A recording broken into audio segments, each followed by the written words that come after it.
Al Lepore's interest in space started when he was a little boy. My parents bought me a telescope, and I remember taking it outside and looking at the moon and trying to find planets and so forth and so on. And I looked at stars and could never understand why the stars didn't look any bigger through the telescope. In addition to encouraging their son's curiosity about space, Al's parents were blue-collar immigrants who instilled in him a tremendous work ethic. Al grew up through colonial schools and graduated from Plymouth Whitemarsh High School in 1971. Some of his influential teachers at PW included Mr. Senni for geometry, Mrs. Reesner for algebra, and Mr. Simpson for trigonometry. And what might surprise you to learn is that I was not a stellar student.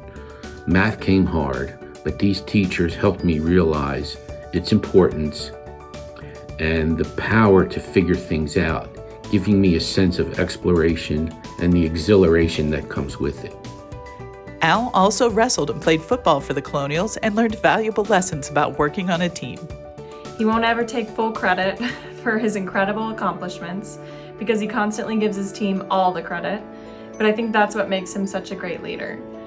The passion that he brings to every project, whether it's a satellite going to another planet or some smaller scale mission, inspire his teams to truly be the best that they can be. You know, space is notoriously hard. It's a very difficult domain and requires diligence, but he's the kind of leader that you want to work very hard for. With gentle prodding from his wife Maya, Al left a job in CAD design to begin his career in the space industry at GE Astro in Princeton, New Jersey. He became an expert in the thermal engineering department, where he developed the process for protecting satellites from the harsh environment of space. This opened up opportunities for Al to have 2 patents in his name and work on many different kinds of satellites, including weather satellites, military projects, and NASA satellites dedicated to documenting the planets. I have worked on some really cool stuff in my career at General Electric, Lockheed Martin, NASA's Goddard Space Flight Center, JPL, Spectrum Astro, Oakland Aerospace, General Dynamics, all the top space companies in the United States. I worked on many different satellite programs. Some notable ones are the Cassini program, which was a satellite built to observe Saturn, the Mars programs, and the GPS satellite programs, which back in the day you couldn't even say those 3 letters because it was a very highly classified program. And then I got the opportunity to work on rocket engine design, which again was another tremendous learning experience. His interest in all facets of a program's mission helped Al transition from an engineering role to project management, where he excels in bringing all of the pieces of a mission together. Al is by far the most detail-oriented person I have ever met. Attention to detail is sometimes an overlooked quality, but when you're building a spacecraft that's either going to Saturn or just has to survive the harsh conditions of space for a long time, attention to detail is the only quality that gives those missions a fighting chance. Al collaborates with people. He talks to people one-on-one and learns from them. He finds expertise to complete successful programs. He and I are working on several large programs, and he brings people together with differing skill sets to augment what he knows, and this is why he is a strong program manager.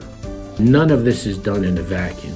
It takes teams of engineers, and it was my job to keep the rudder steady, keeping everyone moving in the same direction, a job easier said than done.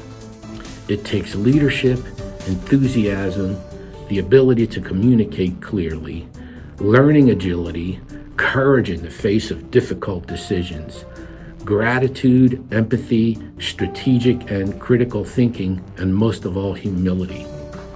And the culmination of all the hard work and perseverance is when you go to the launch site and see years of dedication to the program leap off the launch pad, barreling towards space to finally start its intended mission.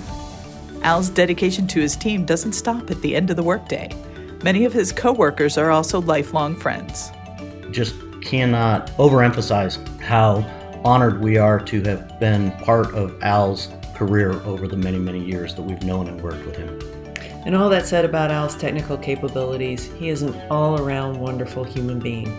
He went to great lengths to help us grow and make Oakman Aerospace successful to the point where we had a great sail to Redwire, where he continues to do great things. But he goes to unending lengths to help those around him be successful and happy. He's got perseverance, he's got drive, he makes things happen. And on top of that, not just from a professional standpoint, but he motivates people to bring out the best in them. He does that professionally, he does that personally. A lifelong learner and inspiring leader, Al Lepore continues to use his expertise to push the boundaries of space. Working in this industry has been the greatest and most rewarding experience one can have. And today I am still managing teams of engineers working on programs that increase our knowledge of space, and I am still excited today as I was when I first looked through my telescope as a child.